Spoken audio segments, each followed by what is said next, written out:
got one, he got one! Super fighting robot! MegaMan needs almost no introduction nowadays, even though he's gone through rough phases and his presence as a video game icon has fluctuated with the passing of time. It's hard to find somebody who hasn't at least seen him somewhere.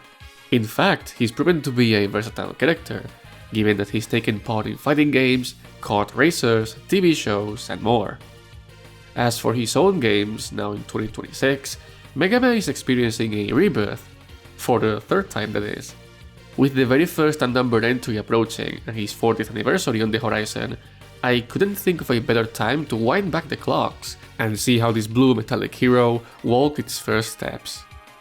Welcome back to The Full Picture, a series of post-completion reviews where I dissect and analyze video games from the past and sometimes the present. Get yourself comfy because I'm diving in right away. It goes without saying that video games have changed drastically in just a few decades. Back in the 80s, home consoles were still a novelty, while arcade machines thrived in popularity. Nintendo's family computer would be a big shakeup in that hierarchy, since it allowed for more complex games to be made, at least compared to what every other console was doing at the time. In this situation, Capcom, a company that was on the rise thanks to the quality of their arcade cabinets, was about to perform a small experiment with the 8-bit console. The two latest games directed by Toshiro Fujiwara, those being Commando and Ghosts and Goblins, were going to be adapted to the Famicom. The first one being handled in-house by Capcom, while Ghosts and Goblins was outsourced to Micronix. Even though they came with some issues, and the porting process meant that they would be drastically downgraded in many areas, both games would go on to become bestsellers. Ghosts and Goblins is one of the company's many platinum hits, almost hitting 2 million copies sold, while Commando reached slightly over 1 million.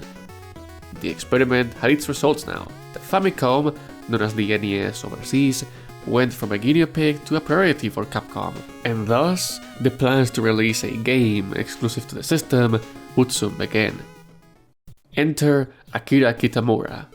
Initially a graphic designer for the Osaka-based company, he would soon request to be transferred to the planning team, allegedly because he was allured by the concept of game creation. Suddenly, he found himself at the right place at the right time, as he was going to become the lead director of Capcom's first Famicom exclusive game. Initially, the directive was to create a new video game for Nintendo's all-new Famicom Disk System, which allowed for some extra perks compared to the base console. The team was composed of just 2 people at first, Kitamura himself and background artist Yasuaki Kishimoto, also known as Yasukichi. At this point, there wasn't really a clear idea of what the game would be like, but Kitamura said in an interview along with Hitoshi Ariga, published by Smapulations back in 2011, that he first designed a character with scissors on his head, thinking about a gameplay idea where you'd use those blades to cut obstacles and attack enemies. That sounds familiar, doesn't it? Soon after, a third member would join the team, that being programmer Nobuyuki Matsushima. According to Kitamura, he had previously worked for industrial manufacturing companies before joining Capcom, making him an absolute master at coding. He recalls, his programming skills were flawless. Probably because he had worked in an environment where a mistake could cost someone's life, he would never allow there to be any bugs in his work. Now there's definitely some bugs in MegaMan and MegaMan 2 where you can warp or pass through walls, but those were all my misses.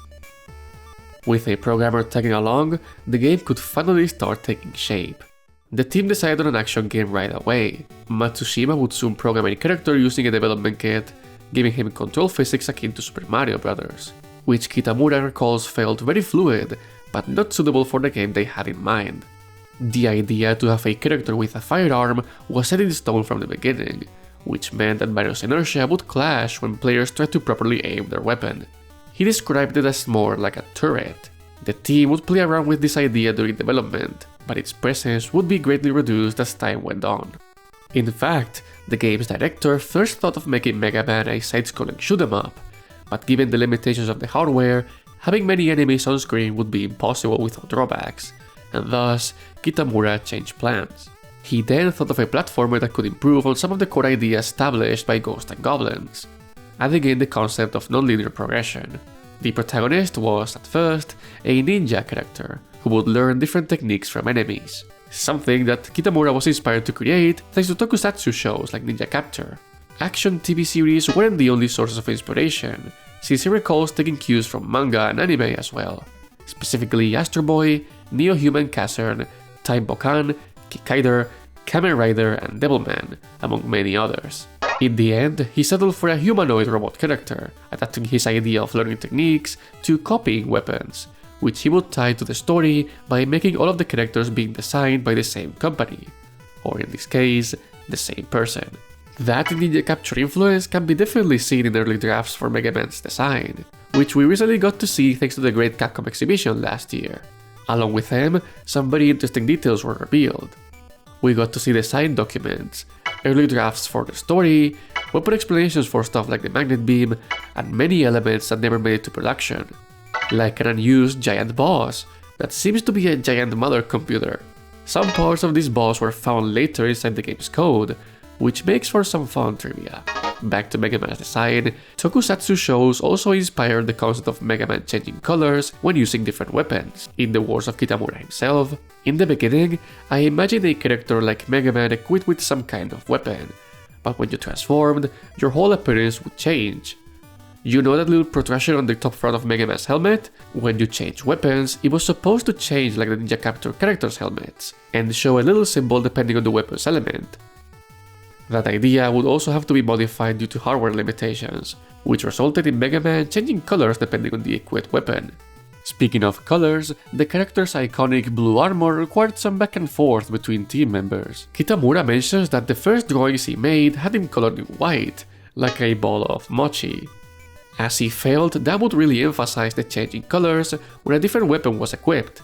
After trying with multiple ideas, they ended up being blue, since, as he explained, the lighter the color, the weaker the character appears, but the stronger the color, the darker the character comes off. So the shade of blue we used for MegaMan turned out to be a good compromise. So now they had a character, some rough ideas for the story, sketches of boss and background characters, and small glimpses of what the game would play like. This process required the team about 2 months of development time. Now it was time to start taking bigger steps. The development team was about to expand, with the arrival of young hires among the company, just like Kitamura. Straight from the Street Fighter team came a young fellow by the name of Keiji Inafune, who had joined the company as an illustrator. His first task was to translate the 8-bit sprites for most characters into artwork of various types, but he ended up helping to design some of the Robot Masters, as well as their in-game sprites. He turned out to be perfectly suitable for this project, since he was also drawn into some of MegaMan's main sources of inspiration. However, Inafune was also quick to contribute with his own perspective. For instance, Elecman was the first design he had to work on from scratch, and unlike the previous bosses, he has some design elements based on American comic superheroes. The other artist behind the project was Naoya Tomita, also a new hire from Capcom, who's also credited for character designs, but according to Inafune, he was also responsible for creating many of the game's backgrounds. Last but not least, Manami Matsumae would take care of music composition, programming and arrangement, as well as the creation of all sound effects using a sound driver that was created for the game by Yoshihiro Sakaguchi. The software that came along with it, though, was quite limited. Creating full songs required Matsumae to input every note one by one, and compositions had to be constrained within the 5 audio channels that the NES could handle. Despite the huge challenge she had to face, she recalls working for MegaMan as a very rewarding endeavor. Quote, "It was tough to compose with only 3 notes at the time, but I absolutely loved it. It was fun to reduce the data to fit within the limitations, and when I managed it, I would have a definite sense of accomplishment. I created sound effects when I couldn't come up with any good ideas for the music. The problem was that the deadline was always too close." With the full team assembled, MegaMan's development would keep marching on. While we don't know the exact dates, we can assume they had about 9 to 10 months to finish the project, which was the standard for game production back in the day. Given this was the first for most of the team members, it wasn't the smoothest of times, which meant that it was also expected for them to run into many ideas and concepts that would never make it into the game proper. For example, according to Keiji Inafune, a lot of names for the main character, as well as the project itself, were shuffled around during production. Names like Knuckle Kid, Mighty Kid, or Rainbow Man. In the end, the team would settle for Rockman, as a wordplay between the main characters, Rock and his sister Roll, the latter initially having a bigger part in the game's story before being pushed into a background character. Similarly, the team was expecting to design more than the 6 levels and bosses that made it into the final game. One of them was even sketched and realized into artwork. This is Bondman, a character that was scrapped late into development. Kitamura recalls that his weapon was going to be able to stop enemies from moving, similarly to what Ice Slasher would end up doing in the final game. Unfortunately, that's as far as they got. There were intentions of having an 8th boss, who sadly never made it past being a simple idea. Another concept that was scrapped was different interactions between boss weapons and the terrain. The team thought of a ton of ways to make use of MegaMan's arsenal, like increasing the effectiveness of some weapons if enemies were previously hit by another one, like bombing a frozen enemy for example. Similarly, some tools were meant to have special properties, like rolling color making MegaMan invulnerable to electricity. All of these would never be realized for a variety of reasons, the main one being time constraints. Despite the trials and tribulations, the game's lead planner still describes the development process as a positive personal experience, highlighting how he made sure all 7 members worked together as a team. Quote, "Yeah, I used to say to the staff that creating this game, solely according to the image in my mind, would be a mistake. If we didn't make MegaMan from the sum of everyone's contributions, music, graphics and the rest, it would be meaningless." That irresponsible notion that if only everyone thought just like me I could make the perfect MegaMan, I think that's the most damaging thought for a creative endeavor. I spent a lot of time trying to get everyone to understand that. As the end of 1987 approached, all of those contributions would have to be fitted to a 1 MB cartridge, instead of the floppy disk that was proposed at the start. With all of the work done, Kitamura and the rest of the team finally sent the game for production.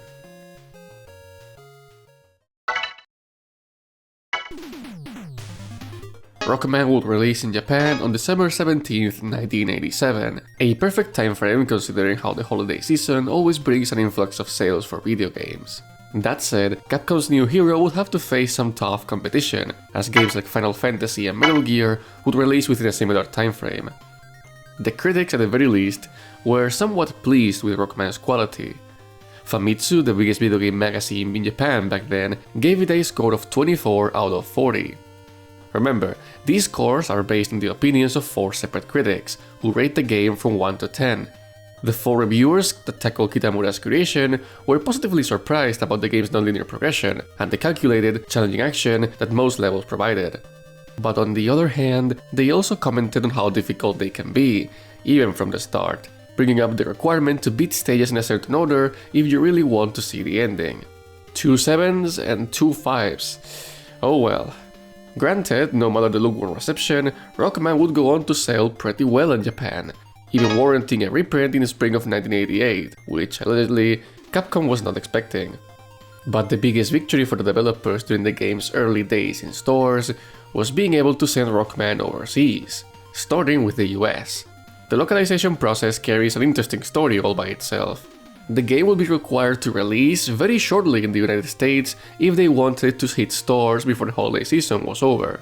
Thus, Capcom USA would have to quickly get their hands on the cartridge and prepare all of the external material it came along with. That includes the manual, packaging, and, well, the game itself. Impressively, they managed to have everything ready in slightly over a week, and Rockman would be launched overseas for the first time on the 29th of December 1987. Although it was under a name we all know a lot better, MegaMan. For years, the reason behind the name change was unknown to many. However, back in 2022, GameDevelopers.com interviewed Joe Morici, Senior Vice President of Capcom USA, and he explained, "Rockman came over and I thought, Rockman doesn't make any sense to me. I knew the characters were based on rock musicians and stuff, but I thought, let's just change the name. At that point, Capcom Japan trusted me to do the right thing for the US market, so I changed the name to MegaMan. It really wasn't this long, drawn-out discussion with everybody in the office. I just said, yeah, let's change it, so we did. I don't know why people get so upset about it, it just made sense to me." The character's name wasn't the only thing that would be altered, as MegaMan's story on the game manual was severely modified. We'll get into that shortly. And the box art. Well, I think you all have seen this one before. People call this bad box art Mega Man, and it's a character that people have been throwing jokes about for decades. Even Capcom joined them at some point. Funnily enough, Joe Morici was asked about the piece of artwork featured on the US box, and he shed some light over why it came to be. The first Mega Man games box, it looked like hell. The reason it was so bad was because we had literally 24 hours to turn it around. Nintendo said, "We need your artwork by tomorrow." Somebody worked all night long to come up with this garbage looking box, and then we released it because we had no choice. Blunt words, for sure. But even though it was given a cover not to judge it for, Mega Man would sell okay according to Morici, which contradicts Keiji Inafune's perception of the game as a failure in overseas markets. In fact, when Mega Man jumped over the oceans once again to make it to Europe, it was received with a little more praise compared to other reviewers. British magazine The Games Machine gave it an 83% score, calling it a great game, praising its wide variety of backdrops, and lamenting that it took until 1990 to actually reach the old continent. So then, if we draw conclusions from its reception back then, we can point out that Mega Man was perceived as a difficult, somewhat unpolished game, but at the same time, a promising one, with very unique mechanics and a completely new approach to game progression. Like I said, it's been 40 years since those times. Here comes the big question. With so many more games to experience on the same series, can the original still stand up by itself?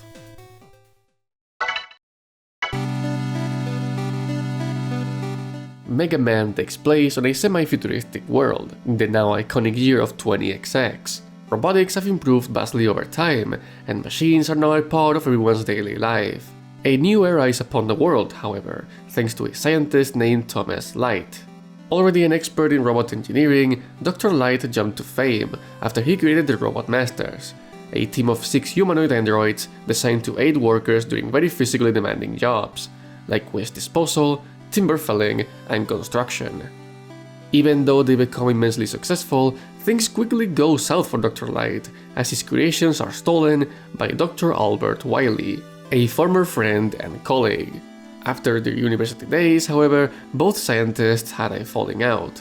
With time, Wiley's grudge grew exponentially, and after seeing the success of the Robot Masters, that resentfulness morphed into the jealousy that would fuel his drive to take revenge.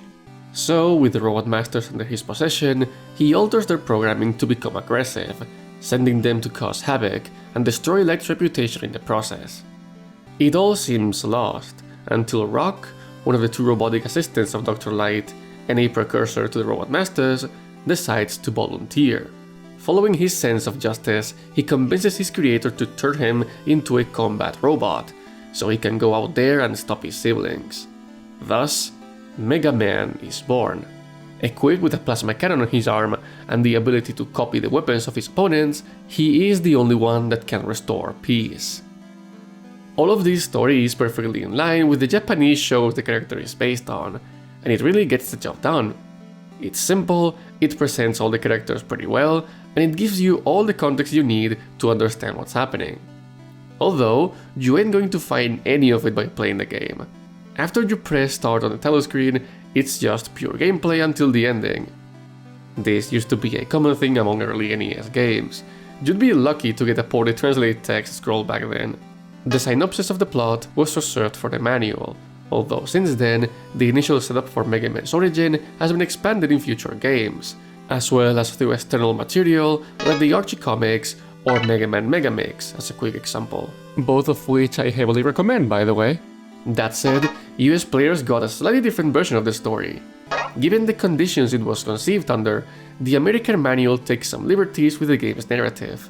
It maintains most of the key points, but it does mention a town named Monsteropolis and says Dr. Wily is Riot's assistant, and that he tried to get Mega Man on his side along with the other Robot Masters.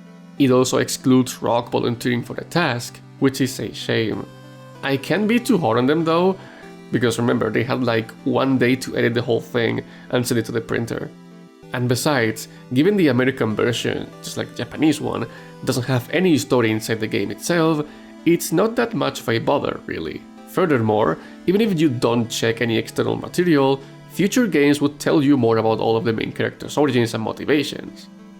That said, Mega Man 1 does include some small bits of environmental storytelling, although they are reserved for the last levels, so I'll discuss that when we get to them.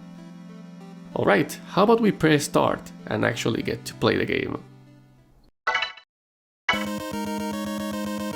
Mega Man immediately presents you with a decision. Which Robot Master are you tackling first? Because all of the main 6 levels can be completed in any order. While this is a very unorthodox decision at face value, the game makes use of its structure in many ways.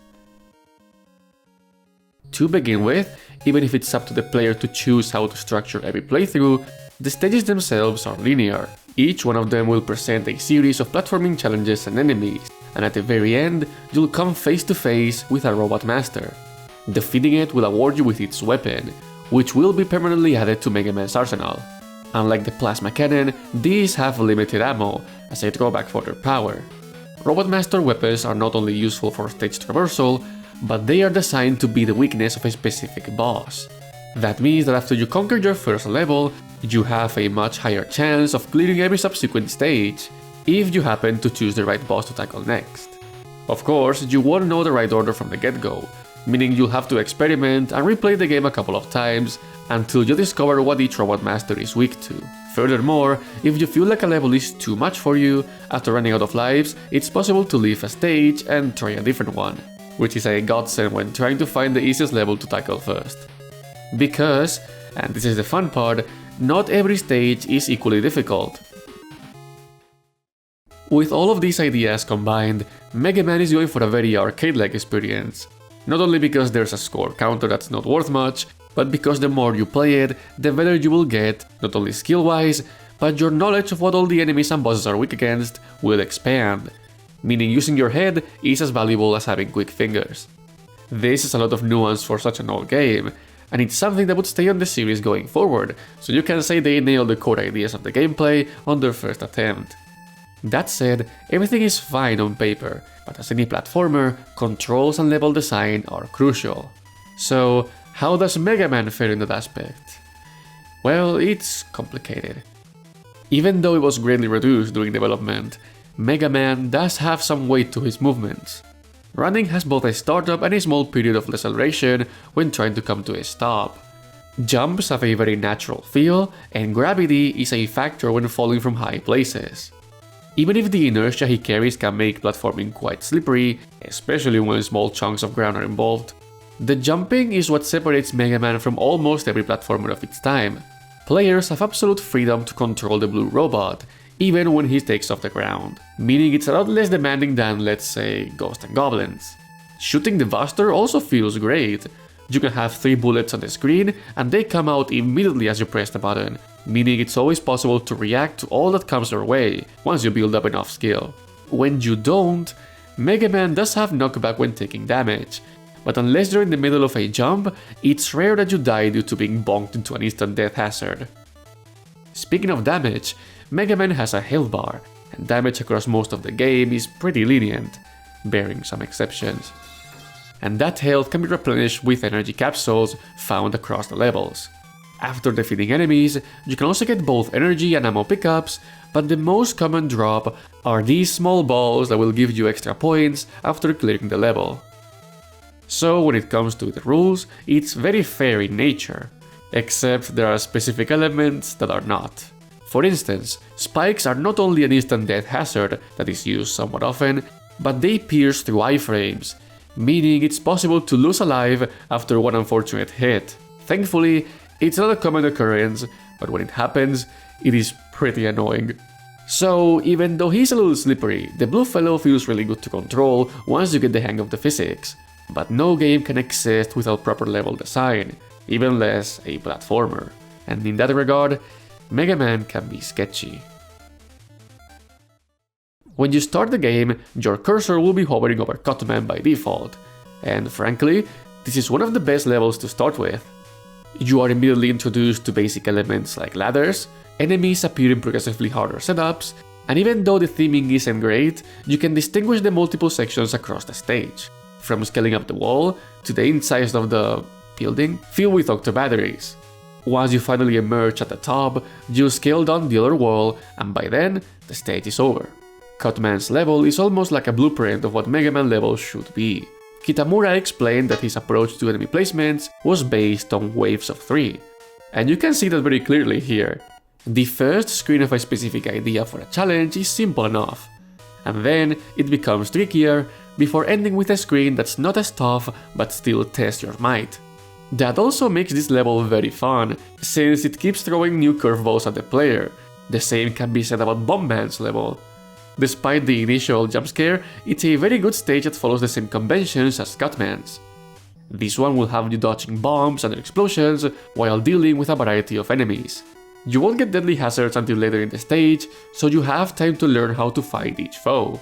Some of them it's even better to actually not fight, like the flying bullets that explode upon defeat.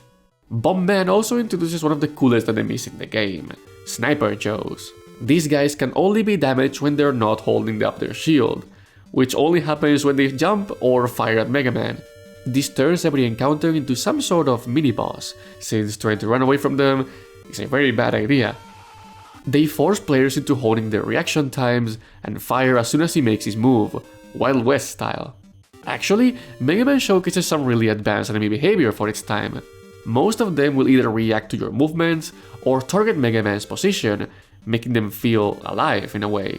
Sniper Joes are a good example, but turrets, mets, and gavioles will only attack when MegaMan is near to them. Other opponents have various methods to defend themselves from your attacks too. It feels very ahead of its time, since this level of attention for enemy behavior could be seen on arcades, but was uncommon for console games. Unfortunately, not every stage can stand up to this level of quality. Gutsman's stage immediately throws all of these good level design concepts out the window by introducing an obstacle in an unsafe environment, and that won't come back until the very end of the game. An obstacle that is also infamous for throwing you comically fast into your doom. That is not intended, however, it's due to a glitch. Remember how I mentioned that MegaMan's jumps have a feeling of gravity to them? Well, the game is programmed to increase MegaMan's falling speed whenever he's not on the ground, which makes sense. The issue is that these platforms, due to an oversight, do not count as solid ground. Thus, while he's standing on them, that falling speed value will continue to rise.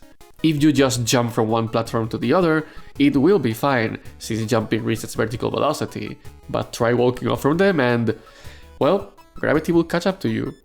Falling speed also causes issues later in the stage, because some of the level design bits at the end of the mine can be skipped by just not doing anything. Trying to interact with some of these screens is also up to chance at times. For instance, grabbing this one-up is supremely tight. Most of the time, even when you're holding left, MegaMan will just zoom past it. That said, the middle portion of Gutsman's level is pretty good, with some engaging enemy placements for bladers and the introduction of Pickedman, following the wave rules to the T. Sadly, just like in Cutman's case, before the end of the level, you'll come face to face with a Telefonillo looking guy. This is a B guy, an enemy that's tanky as all heck, hits like a fuel transportation truck, and that has a very RNG based pattern. You can only pass under him if he jumps high, but since it's random, there's a chance that you'll have to face tank a ton of damage and just use iframes to go through. It's a common occurrence to fight one of these guys at the end of a level, and unlike every other enemy, I think they make the game worse by just existing. There's only one or two places where they are accompanied by a screen that gives you the tools to fight back. The other times, it's either a long stretch of nothing, or a very tight screen where getting through unscathed is mostly up to chance. And now that I bring up RNG, it's the perfect time to talk about Iceman's level. This stage is infamous for the appearance of footholders, an enemy type that, just like the platforms back at Gutsy Guts, are introduced in an unsafe environment. Their behavior should be simple on paper. They are flying platforms that shoot from the cannons located on their sides. MegaMan needs to ride on top of them while carefully dodging their projectiles and use them to make it to the other end of the shaft. The section is also divided into two halves, with the second one introducing another enemy type in the form of flying penguins, making platforming even trickier. Just looking at the footage would probably make you think it's an okay challenge. Maybe they were a little rude by placing the first one over a bottomless pit, but it might not seem too bad. Unfortunately, in execution, this is easily the most luck-dependent part of the entire game. Footholders are not only glitchy, given that you can sometimes go through them when you get hit or jump on them as they rise up, but at the same time, they introduce a huge randomness factor to the equation. You need to have them aligned properly to make progress, especially at the very end of this section, but since their route to the screen depends on a dice roll, there is a chance that you'll have to wait long periods of time before being able to continue. Time that will be spent dodging bullets and praying that the sentient platforms you're using don't give up on you.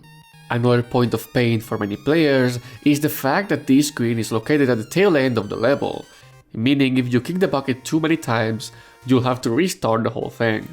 The checkpoint you're given is also extremely rude, with an enemy that's ready to bite your ankles as soon as MegaMan spawns in after losing a life. On the contrary, the rest of Iceman's level is very solid. The first screens will have you platforming underwater, while dodging flying penguins that follow the classic Medusa head pattern. They are introduced early, and then the game spices up the idea by adding gabioles, forcing the player to pay attention to multiple elements simultaneously. Right after, MegaMan will pitch you against one of the most iconic obstacles in the series, the disappearing blocks, commonly referred to as Joku blocks. These will materialize from the background following a set pattern, so the key to overcoming them is to memorize the layout and time your jumps to the rhythm. Iceman's stage will put two of these screens back to back, but funnily enough, the second one is arguably easier, since you're given a safe spot to land on. While their introduction isn't perfect, since you can always view the full pattern, it is a fair challenge, and I must say, a pretty fun one. Joku blocks also show up in the MegaMan stage, and they are set up a little better with a simpler puzzle and a different punishment for failing. Elecman hides at the top of a tower-shaped power plant, making this the only stage in the game where you will be exclusively making progress vertically. This makes for a very nice change of pace, but it's hampered by the game's core mechanics. Ladders are your only method of going up, and MegaMan climbs them at a pretty slow pace. Given that fighting the Buster also stops him for a brief moment, controlling the blue robot suddenly feels very restrictive. It is intentional, I assume, given that the main challenge for most of these screens is to fend off enemies that come from the sides, before they can hit you and send you falling off the ladder. Doing so isn't hard per se, but the issue is how the level has two of these screens that are identical appearing back to back, which slows down the pace of the game significantly. And that happens more than once here, and that leads me to believe that the team wanted to have a different idea for some of these screens, but had to cut them down and replace them with copies of pre-existing chunks of the level in order to save memory. That is far from being the only issue within the power plant, since the very first screens are oddly hostile towards the player. The very first one mandates scaling up these platforms that are guarded by gabioles. Your time limit to jump and the lineup for the next one is pretty strict. You can shoot the enemies to briefly stun them, but that won't destroy them. Players get stuck here for a reason. It is surprisingly tough. When you finally make it through, the next screen has two of these suckers sliding over even smaller platforms. MegaMan has to climb up to the top, but the difficulty curve for this level is doing the exact opposite. Later in the stage, you will have to choose between two routes, but none of them will give you as much trouble as these two first screens. Dividing the level into two is a cool idea, but it ends up backfiring since the right path will lead you into a dead end that you can only get through by using a tool I'll discuss with you later. That said, Elecman's stage does have some genuinely good moments. These sockets that shoot lightning at different intervals are used very well throughout the level, just like Joku blocks. Even gabioles are used to create engaging level design bits later down the road, but waiting for you at the end is the worst placement for a big guy ever. Thus, Elecman's stage comes across as very inconsistent in quality and difficulty. There's one more stage left for me to analyze, and I saved the best for last. Fireman hides inside a giant waste disposal facility, and I would dare to say this is the most fun out of the 6 main levels. The first screen is designed in a very interesting way, letting you see the enemies you'll face ahead of time. That idea is suddenly turned around on you because the second section is identical, except you have to make your way down, demanding you to carefully avoid enemy fire until it's possible to retaliate. The next few screens bring up a couple of key elements for the level, like fire bars and hotheads, both being obstacles that interact very well with each other. You'll have to pass through what's essentially a copycat of the electric devices, only now fire-themed, before reaching the checkpoint. After that is when the difficulty is turned up, with a section where dodging those obstacles you were shown earlier is harder thanks to platforms being smaller. The stage ends with an almost unfair hazard in the form of these fire currents, which requires pixel-perfect timing to make it through, followed by one last section that replicates the first setup from this stage, only now using different enemies. I will say the initial idea worked better because the foes you had to face couldn't despawn or pile up in unexpected ways, but it still feels like a good wrap-up for the level. Fireman is obviously a much harder stage than Cutman's or Bombman's, but it perfectly encapsulates the design approach that made MegaMan famous in the first place. Teach the player, make things tougher, and wrap it up with a big challenge right before the boss door. In the end, the 6 main stages show some very bright moments, but 3 of them are either undercooked or inconsistent in quality, issues that can hurt the game in the long run, because remember, any of these levels can be your first one, and even though MegaMan does succeed in creating levels with progressive difficulty curves and with varying levels of challenge, the whole concept of trying out levels until you find the right one can become frustrating, since some of those failures will be attributed to poor game design or sketchy programming. Still, for a first try, it's not too shabby, and that is if we only count the levels themselves. MegaMan has a toolset that adds a whole new dimension to its basic mechanics, but before I dive into that, I want to downshift a little bit. Let's take a look at the presentation. Just at a glance, MegaMan looks and sounds a lot better than the previous Capcom NES games. It's not just that the graphics are better, it looks very clean on your screen, with the background and foreground being always distinguishable. That is achieved through darker colors and backgrounds, but at the same time, character sprites use a very unique, almost chibi style, and are accompanied by an outline that further separates them from the rest of the on-screen graphics. The development team also used very interesting techniques to bypass the limitations of the system. To find one, look no further than the protagonist himself. MegaMan's sprite uses 5 shades of color, something that should be impossible since the NES can only display palettes of 3 colors per sprite. The reality is that MegaMan is composed of 2 sprites, one for his body and a second one for his face. It's thanks to this trick that our protagonist's armor changes colors depending on the weapon he's using. But beyond the basics, MegaMan, the Robot Masters, and the many enemies you'll find are very well animated too. Everyone has praised the classic running animation for how well it uses keyframes, but other poses are very easy to recognize and they serve their purpose accordingly. Robot Masters also have the same level of detail applied to them. The developers even had a chance to flesh out their personalities a little bit through their animations, like how Cutman will stop on his tracks to wag around his scissors, or Bombman juggling his bombs. That said, some of these characters look a little weird. Iceman just hovering midair on his standing pose is certainly a good example. MegaMan himself can also get into some mishaps, like how jumping while throwing a weapon can get him stuck in his standing pose. But otherwise, this game has some very cute sprites that perfectly represent the cutesy vibe the developers were going for. The stages themselves are a bit of a mixed bag. Some set pieces are a tad too simple, and by simple I mean a solid color background like in Cutman's case. But most of the time, you'll be welcomed by some quite elaborate scenarios that also represent what the Robot Master is all about. A personal favorite of mine is a Legman stage. You'll start inside this golden building, filled with wires and metallic surfaces. Yet, as you make your way to the peak of the tower, you'll start seeing the outsides of the power plant. Making a solid blue colored sky feel impactful requires some wizardry, but these mad lads pull it off. But the most positive aspect of the graphics is that despite how overly simple and plain they can be at times, they are recognizable enough to tell them apart from each other.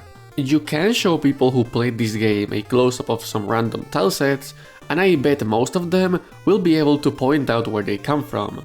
The combination of all of these aspects creates a very unique style that isn't fully fleshed out here, especially when it comes to theming, but it is a great starting point. When isolated, it's nice. But you also need to understand that MegaMan is a game from 1987, and the level of detail that the developers were able to infuse into every sprite is remarkable. Now, when it comes to sound, things are a little different. Manami Matsumae gave MegaMan an interesting combination of musical styles. Most tunes are very catchy and will surely ring around your ear after finishing the game.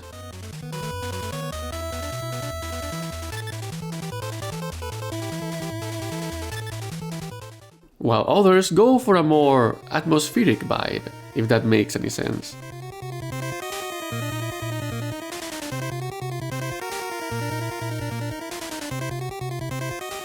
Sound effects are also very unique in that they hit the nail on the head when it comes to something cutesy, yet simultaneously, everything is punchy and satisfying.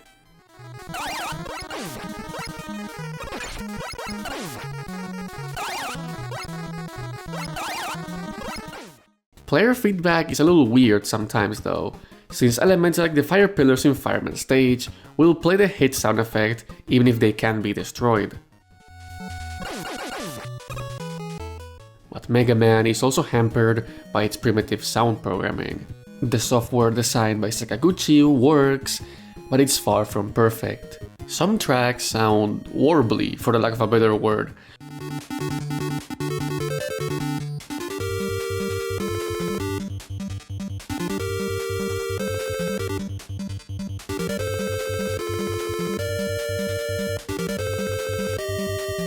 And things can get really weird when multiple sound effects are playing. Sometimes pausing makes the game beep for some reason.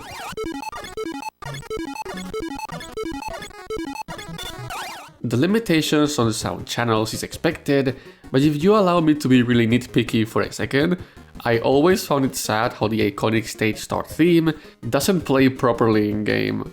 Take a listen.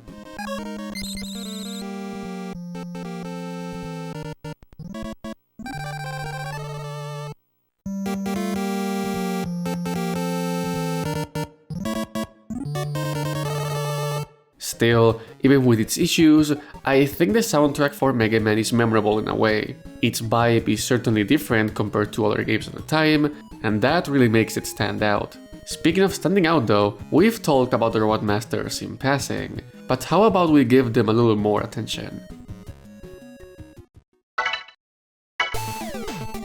While MegaMan is the main character of the game, these Robot Master fellows have a significant amount of importance. Their designs are so striking, to the point where upon choosing a stage, you're technically selecting the boss you're going to fight. So of course, when you finally get to meet them face to face, you're probably expecting a tough opponent. And oh boy, they certainly fulfill that demand. Boss fights in MegaMan require a lot from the player, compared to other games from that time. They have complex sequences of attacks, they react to player inputs, and some of them hit really hard. All of them are also preceded by a short corridor that contains either enemies or obstacles previously seen on that stage. As a fun fact, these corridors exist due to Capcom's original request to release the game on the Famicom Disk System. They are meant to be a loading screen, since the developers feared that the console would not be able to load both the stage and the boss to RAM at the same time. In the end, the cartridge format removed this necessity, but the corridors stayed and would become a staple for the series. But just like the stages, the game is designed so that some fights are easier than others, be it by being less aggressive overall, or by having some Robot Masters receive more damage from the Buster. And while I can understand the intentions, the balancing challenge between all 6 of them is all over the place. Gutsman, Cutman and Bombman are mostly manageable, and so would be Iceman if he didn't kill you in just 3 hits.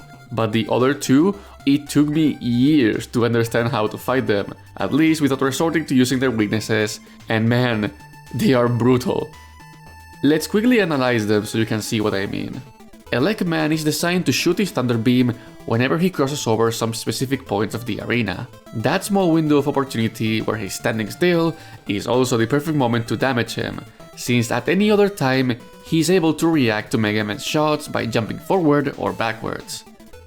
Get hit 3 times by his lightning, and you're toast. Fireman, on the other hand, is designed solely to react to your movements. If you shoot him, he's going to shoot back. If you move around, he's going to reposition and attack. And if you get close, he'll make sure to push you away immediately. The main issue is that, even though there are various strategies to beat him, all of these conditions can stack up, and soon you'll be overwhelmed by a never-ending wave of burning hell. These 2 are a genuine roadblock for most newcomers, and it's all down to how convoluted their AI is. Like I said, it took me a long time to fully realize how these worked, and if it wasn't because of how much people have investigated them, I would have never been able to understand them by myself. But on the other hand, I am very impressed. While incredibly unbalanced, I really like how some of these bosses just feel like they have a mind of their own, as if they were being moved around by someone using the second controller. Others have amazing details, like Iceman's Ice Slasher becoming progressively faster, as if he was getting annoyed at fighting you, or Cutman's Scissor Flex, which has no purpose other than leaving him open for attack, but it works as a neat personality trait. It is remarkable that it was possible to design bosses like these given the limitations, but unfortunately, the harder ones are so unhinged that they end up hurting the experience in the long run. It's okay to have bosses that you should maybe face later in the game. That is what MegaMan is all about, but in this first entry, the difficulty dial between the easier bosses and the harder bosses is so far away that it just comes off as extremely unfair for newcomers. In exchange, however, these two give out the best weapons, so there is a reward for beating them early on the adventure. It's finally time to talk about boss weapons. As previously stated, defeating a Robot Master awards you with one of their abilities. These can be equipped by bringing up the weapon menu and switching over to them. Boss weapons are better than the plasma shot in almost every way, in exchange for being limited in usage by its ammo bar. For example, Rolling Cutter travels in an arc, like a boomerang, allowing you to hit enemies from odd angles, and it's piercing, so it can destroy things that your regular buster can't. Ice Slasher doesn't deal damage, but it freezes enemies, allowing you to swap to a different weapon and gun them down before they can react. Thunder Beam is a very powerful spread shot, although its wavy pattern can miss your target if you're not positioned properly. And Firestorm acts as both a weapon and a shield, though the latter is not always that reliable. Unfortunately, the last two weapons really clash among the other four, because they are either very situational or almost impossible to even use. Gutsman's Super Arm allows you to pick up blocks and throw them at enemies, but these obstacles are only present in half of the game's levels, and when used offensively, its hitboxes are unreliable. Hyper Bomb, on the other hand, has zero utility. MegaMan will throw a bomb that explodes after a few seconds. It doesn't deal that much damage, and it takes a lot of time to become active, so there really isn't a place in the game where you would gain a benefit by switching to it, other than fighting Gutsman. And even then, the Buster is genuinely quicker at taking him down. Lack of balance is also a term that can be sadly applied to the other four weapons, because some of the traits I've mentioned, like Rolling Cutter defeating enemies that Buster can't, are things that Thunder Beam and Firestorm can also do. Heck, Legman's Thunder Beam can even destroy the blocks that are Super Arm's only strong point, rendering it completely useless. So in the end, it's down to those two and Ice Slasher for most of the time, which is unfortunate. Half of the toolset is unremarkable, or a plan B just in case you run out of ammo for the others. They are all essentially projectiles as well, so there isn't that much variety either. Akira Kitamura mentioned that their approach when creating these weapons was different, and exclusive to this game, in that they were designed after the Roadmaster weaknesses, so the design is limited by the boss's behavior. Still, it was a very novel concept, and the feeling of accomplishment as you see that menu being progressively completed is absolutely great. And of course, they are all useful to defeat the boss that's weak to them. MegaMan has a full weakness cycle of sorts, in that after defeating one boss, you will have a weapon to defeat the next one, until you've cleared them all. Still, choosing wrong isn't punished too much, since all weapons will at least deal damage to every Robot Master, unless you can't use it. If you recall, Kitamura also wanted to have many interactions between weapons and the terrain, and at least you can use Ice Slasher to freeze burning pillars. It's a neat detail that makes Fireman's level a lot easier, although it's an isolated thing in this game. In essence, MegaMan's Robot Master weapons are a very fun addition that unfortunately lacks polish and balancing, but for what it is, the novelty factor can still be felt nowadays. However, that's not all, for there is a seventh weapon. Found behind 3 Guts blocks in Legman's stage is the Magnet Beam, a tool that allows MegaMan to create temporary platforms. You have a surprising amount of control over this, since the longer you hold the button, the wider the platform will be. Watch out though, since this is not solid ground, and thus it suffers from the vertical speed glitch. Do not let a beam despawn below your feet. Now, Magnet Beam existing as a secret tool is a very cool addition, and it will surely get you through some of the tougher sections, but it does create a very big issue that I'll detail once we get to discuss the endgame levels. Not only that, but structure-wise, it conditions your pathway to the levels a little bit. You cannot grab this with your default equipment, unless you're a magician, meaning if you wanna use it, you cannot visit the Elecman stage before Godsman is defeated. You'll thankfully never be locked out of it, since you can revisit stages, but by being the only secret ability in this game, it limits your choices when routing your path through every level. This can be good or bad depending on who you ask. Some will tell you that it helps players by giving them a small hint as to which levels should come later. Others will say that it doesn't let you choose as freely as you'd imagine, and I think both arguments are valid. That said, with a complete arsenal, MegaMan becomes a completely different beast. You will really notice the glow up from shooting tiny pellets to blasting robots with fire, thunder, and a pair of scissors. And I do believe that feeling is part of the appeal of these games. It's what I call the underdog vibe. You're a lab assistant turning into an improvised superhero, and despite the challenge, you're actually pulling it off. And pull it off you must, and in one go, because MegaMan does not have any way of saving your progress. No passwords, no battery file, nada. You gotta beat the game in one sitting. This isn't as big of an issue for advanced players, but it can become a nightmare for newcomers. When you know what you're doing, MegaMan can be finished in 30 to 40 minutes. But that pathway of experimenting with levels, and probably kicking the bucket more than once, can extend it to a couple of hours. Having no save options is one extra roadblock that the players have to face, and that surely will become noteworthy once the 6 main levels are cleared.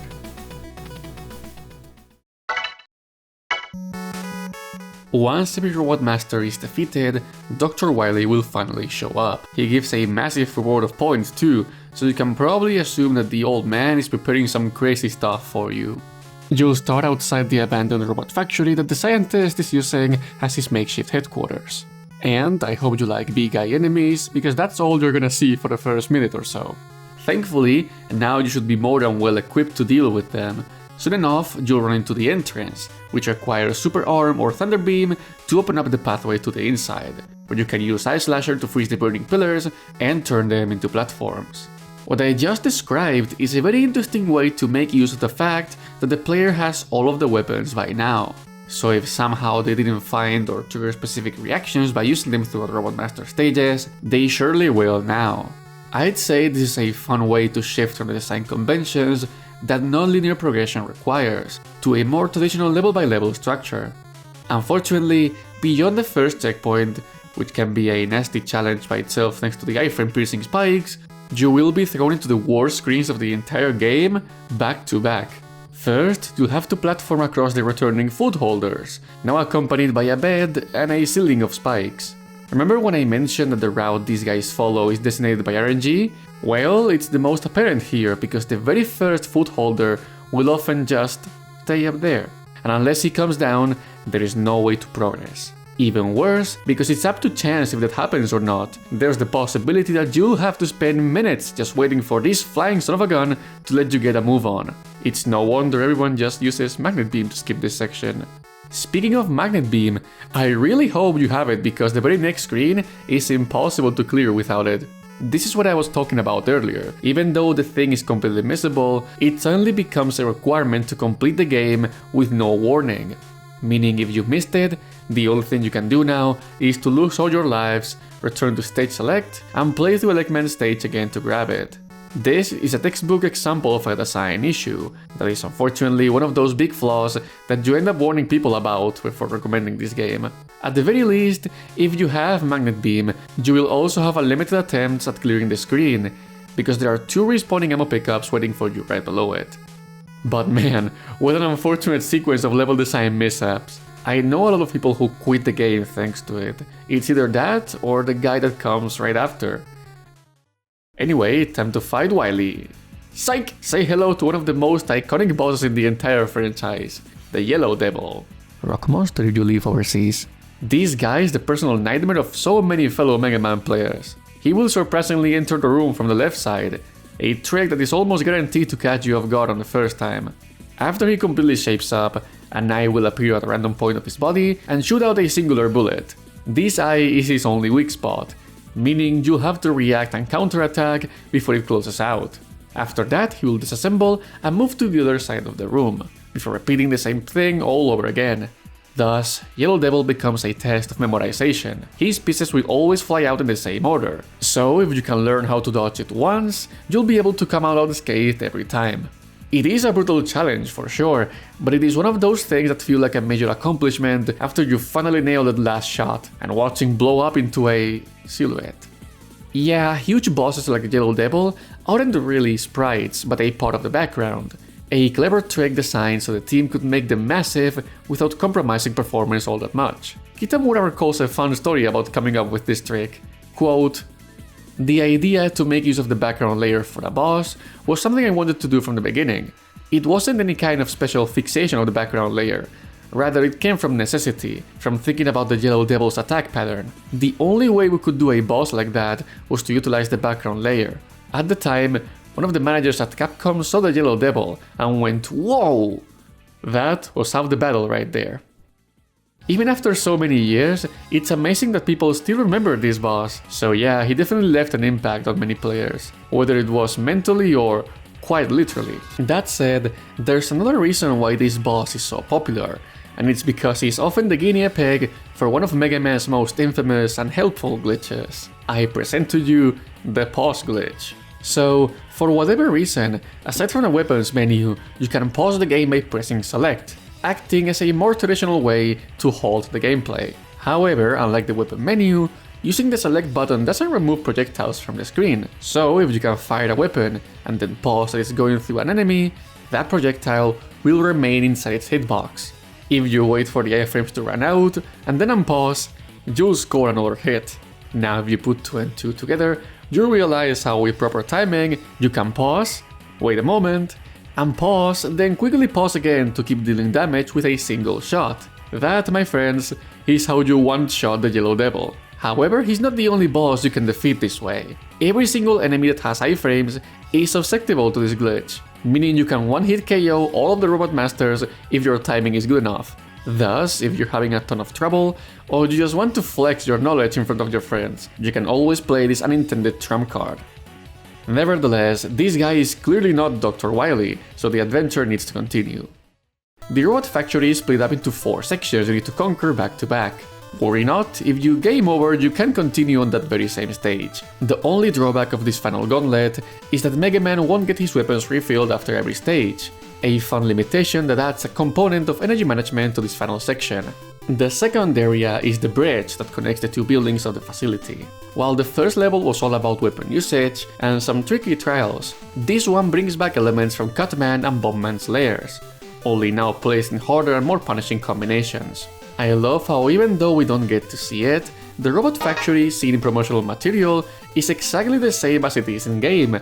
You can distinguish the first building, the bridge, and then the second chunk where the last levels will take place. The bridge also brings in a factor that I was very shocked to find in a game this old, and it's environmental storytelling. After a few screens, MegaMan will run into Cutman.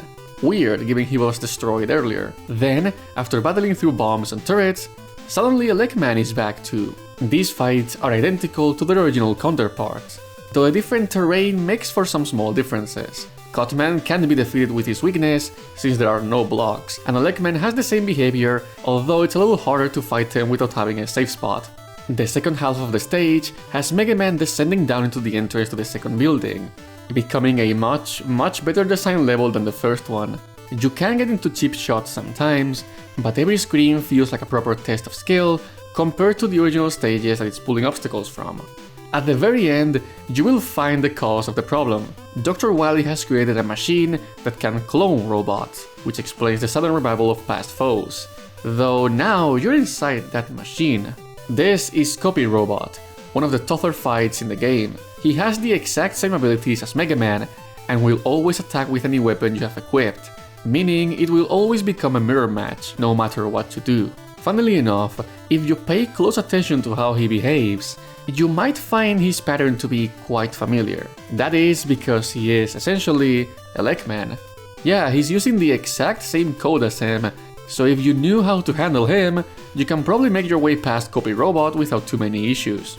In fact, this boss is surprisingly easy to manipulate, because if you equip either Magnet Beam or Super Arm, he can't really do anything until you swap to a different weapon. As to why they chose to copy-paste some code over him, Kitamura explained that even though they had other plans for Copy Robot, the team ran out of memory space on the cartridge. So, as a way to cut corners, he chose to repurpose already existing code instead of cutting him from the game altogether. It goes to show how limited video game development was back then. That situation might explain what happened when deciding the third level of the factory, the sewers. Compared to the last two, it is easily the most underwhelming. You'll have to maneuver MegaMan across a couple of screens, filled with octo batteries and turrets, enemy types that you will most likely be familiar with at this point. After two of these, however, you'll enter a giant pipe, fight penguins for a few seconds, then bullets, and then the level's over. MegaMan has some very short stages, but this one just feels incomplete, especially given the tendency that the two previous areas of the factory were building up to. Beyond the boss gate, you'll be greeted by one of the worst bosses in the game. This is CWU-01P, commonly known as the Bubble Boss. There are 7 of these encapsulated computers, although you will fight them one by one. All of them spawn from one of the 3 tubes inside the room, and circle around the edges of the arena while firing a barrage of shots at MegaMan. It takes 10 shots from the Mega Buster to defeat them, which sounds easy enough given they don't have iframes. That said, each consecutive computer will move faster, until they get to a point where you'll need to stand on the blocks at the center to avoid taking damage. Using Super Arm to throw the blocks at them will result in an instant KO, but you only have 4 blocks, so the best way to fight these fellows is to destroy the first 3 using any of Mega Man's weapons, and then bring out the Turbo Biceps to take out the last 4. The main issue is that you must make sure not to die while trying to pull off this strategy, because if you do, the blocks will not respawn, making the fight significantly harder on future attempts. The same rules apply to other instances where Guts blocks are found inside boss rooms. But for Cutman and Elecman, it's not that big of a deal because 1. Cutman can still be easily defeated with a Buster, and 2. They are not Elecman's weakness. In this case, you are required to use these blocks to either defeat the boss or evade its attacks during the last few phases of the battle. The result is a quirky opponent that feels unfair to fight against if you happen to make such a simple mistake. Defeating him, on the other hand, opens the pathway to the final stage, the core of the factory. This is the end, the ultimate test of skill, and quite possibly the best finale a game like Mega Man could have had. It has elements from Eggman, Gutsman and Bombman, only now cranked up to be as challenging as possible. The section with the moving platform is easily one of the hardest screens in the game. It also comes at a point where the player might be a little drained out on resources after 3 levels without a refill. Thankfully, there is a special power-up that can be obtained right after this spot right here. If you remain on the platform, you'll be taken to the Yasichi, an item seen in other Capcom games. Here, instead of a point bonus, it will refill Mega Man's health and all of his weapons back to maximum. A very nice gift, given that you will now have to face Bombman, Iceman, Fireman and Gutsman in succession, and without the ability to heal between battles. Even with their weaknesses, this is a huge challenge, and a little bit of a surprise. I wish 2 of these were found on the sewers, so that the 3 last levels had 2 Robot Masters waiting for you. That would balance things out very well. You have a checkpoint before and after the final gauntlet, so as long as you can beat all of them with 1 health bar, you should be okay. It is very hard to do so on a first playthrough, but given that it's the last thing you'll see before the final battle, it feels appropriate. At the very top, you'll come face to face with Dr. Wily and his hilariously named Wily Machine, a massive chunk of tubes, junk and metal designed to defend himself from you. Funnily enough, it is very ineffective at doing that, because it's a shockingly simple fight. You'll have to destroy the main cannon before exposing the core, but both phases have no iframes, so they are easy prey for multi-hit weapons like Firestorm or Rolling Cutter. The core of the Wily Machine has no weaknesses, but it's not like you will need it anyway. The cycling shots it fires out might feel very hard to avoid at first, but if you stand right below the cannon, they will always miss you. It's an underwhelming finale to such a tough game, but given the circumstances, I'm sure most players will be pleased after being put through so many hurdles just to get to here. After being defeated, Wily will plead for mercy, and the game is officially over.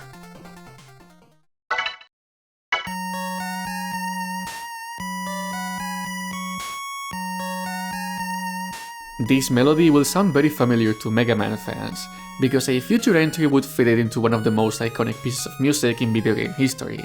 But here, it serves to accompany the ending. Conquering MegaMan is no easy feat. While I can consider it a super difficult game, given that it's designed to reward players for playing it and finding the way to outsmart every opponent, I can definitely say it's supremely punishing, sometimes too much. And that's a deterrent for new players who might prefer to play a more recent entry on such an expansive franchise. And I can't really blame them either. At the time I'm making this video, it's been 39 years since Mega Man was released to the world. Needless to say, a lot has happened since then.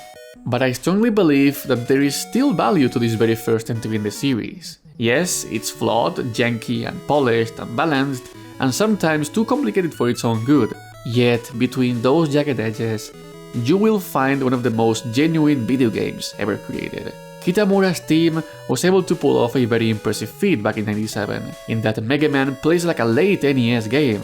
It doesn't look nor sound like one, but it feels that way. It has very unique mechanics, some of them being a novelty for its time, and you can find an overwhelming attention to detail in every stage, every boss, and every location. Mega Man could only be this way thanks to the effort and passion of a small team that felt prepared to take on the task of taking Capcom to the NES. And even though they made some expected rookie mistakes, it would be foolish to say that they didn't accomplish their goal. They were successful in proving to the company that the NES was worth developing for, and so they opened the gates for many other games to be created. As for the Blue Robot himself, it has been said for years that the very first entry was a flop. Nonetheless, that contradicts the facts and the words of the project leader. Mega Man saw average success in stores and average reviews, so it was seen as an okay game, a starting point. Akira Kitamura himself said that after the game was completed, he was certain that it would become a series, even if a sequel fell in the hands of a different team. Mega Man could have never become a footnote on video game history, and the long list of video games, spin-offs, reimaginings and recreations that we have seen across the span of 4 decades are here to prove it. It will never be as iconic as some future entries, and it will never be able to stand at the same level of its many sequels, but Mega Man 1 is like a necessary evil. It was a debut project of many talented people, and the mistakes and imperfections that were encapsulated in this 1MB cartridge would become the stepping stone to find greatness. That is the value of a first entry. While it's up to you to give it a chance or not, it is undeniable that its impact on the series can still be felt today. My name is BurnCrowSP, and thank you for watching.